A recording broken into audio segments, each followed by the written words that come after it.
5. Good afternoon, everyone, and thank you for having me. I am a 2-time Olympian, a mother of 3 young hockey players, and a victim of egregious sexual abuse within our Canadian sports system. I also work in this space, and I've made that choice to work on the front lines of this crisis and have for over 4 years.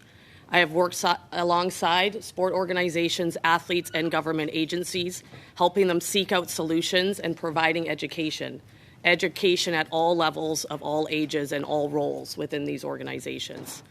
The impacts of my sexual abuse experience cannot be summed up in a few minutes.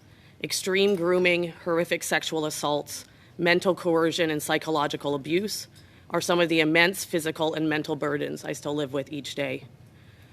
I know also what trauma feels like when it's associated with being the whistleblower and the effects of being silenced for 17 years before my perpetrator was caught.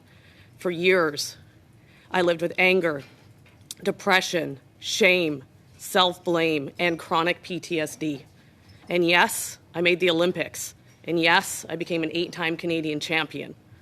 Success does not automatically translate to happiness or health. I can tell you that firsthand, and in fact, many ways, our focus on success above all else is a shield for victims. I would give back every medal I ever won to have prevented what happened to me from happening to me. I know why it is critical to remove an abuser immediately from the environment after I was taken into the woods for 6 hours and coerced through threats of suicide, only to have him reappear the next day standing in the woods in camouflage to watch me during my biggest race of my life. I know what it's like to retell my story hundreds of times and be traumatized each and every time I tell it, including today, and throughout a 2.5-year criminal trial and investigation that resulted in a 12-year prison sentence. I know what it feels like to have to testify in court 36 hours after giving birth to my baby and bringing her in the room.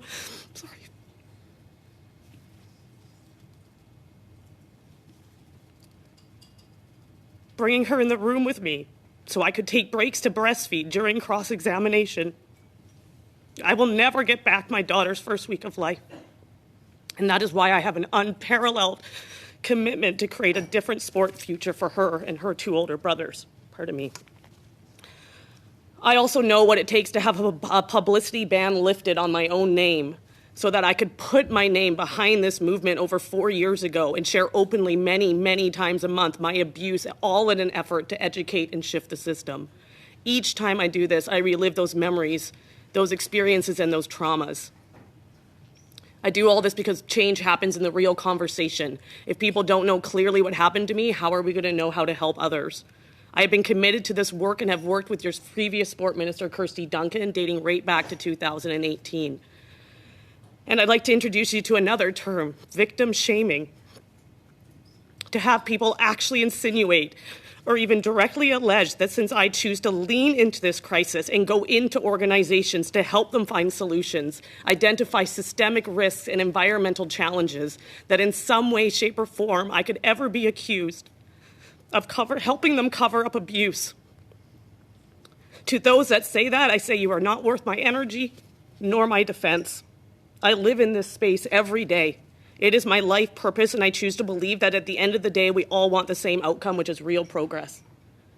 That is where I put my focus. I ignore the noise and let the work be the priority. And me and my company do this better than anyone else in this industry. I'm all cried out, for today apparently, for myself, but I am not cried out for my children. First, foremost, and forever, I am an athlete advocate and one of the first that ever came forward in this country. And I know many of you have spoken to you from that perspective, so let me give you a little bit of an enlightened perspective of safe sport in our country. The crisis is much more than coach-athlete abuse, and with less than 5% of cases we see being sexual in nature, it is much more than sexual abuse. I speak to more athletes on this issue on the front lines than anyone else in our country. I say that to contextualize my experience and perspective. There is intentional harm, that is certain. And what we also know to be true is that we have deep cultural conditioning and normalization of behaviors in sport, and we need to end the systemic acceptance of maltreatment. Some examples.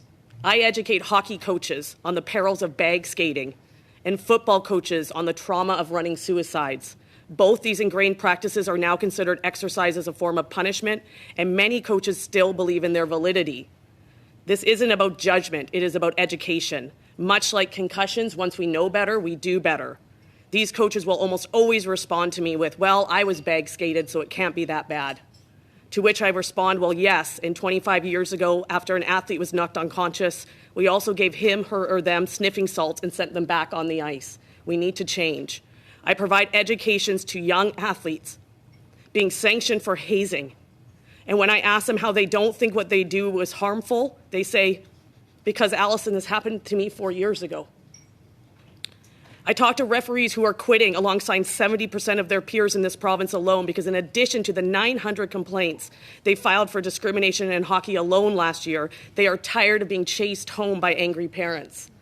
I am even on the bench of my own son's hockey game watching parents fistfight in the stands and yell profanities at the refs. Just last week, as a parent was ejected from a game for ref abuse, this parent left and in front of dozens of 11-year-old athletes called out, "Hey ref, why don't you just go kill yourself?" And yes, I talk to athletes who are actively in the grooming process, and I work with them to understand what that is and why being their coach's favorite and best friend is not healthy. Why them feeling like if they aren't their coach's favorite, they won't make the team. That is a clear sign of grooming. And why, if they feel they are playing out of fear, they may also be playing under psychological abuse. We are overly focused on the problem or at best polishing the problem when we need to lean into the solutions that are already evident. We need to deprogram the cult, yes, the cult, out of the culture of sport. This requires patience and grace as people wake up to the system they have been normalized over so many years. This has led us to think everything is okay because it's something we've seen or experienced since early childhood. Kids in bathrooms on buses naked, coaches berating athletes, racial slurs being thrown around like common language, and administrators failing to focus on the victim instead of protecting the institution. Instead, they are protecting the institution's reputation. All of this needs to change through concerted, proactive prevention and educational tactics. We need to train on grooming. There are only 4 stages: favoritism, personal bond, isolation, and complicity. I learned these stages of grooming when I was 30 years old, when I was speaking on a stage. How much do you think I would have wanted to know those stages of grooming when I was a young athlete?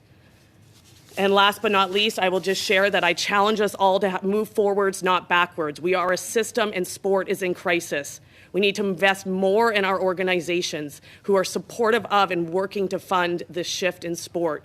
We need to swiftly and severely sanction individual offenders, but every time we look in the rearview mirror, we take away from the gas pedal we must push down. In the last 4 years, I have seen progress, I have seen mistakes, including very poor implementation of the mandatory changes at the NSO level, and most of all, I have seen us put more focus on what to do once we catch someone instead of what to do collectively so that abuse doesn't happen in the first place. When we place success on sanctioning an offender and ignore the system around them, we have let another person be villainized and victimized. So I challenge us all with this, because I truly believe sport can be a beautiful place still to raise my children. And I will not give up on that reality, and I ask that you don't either. Thank you.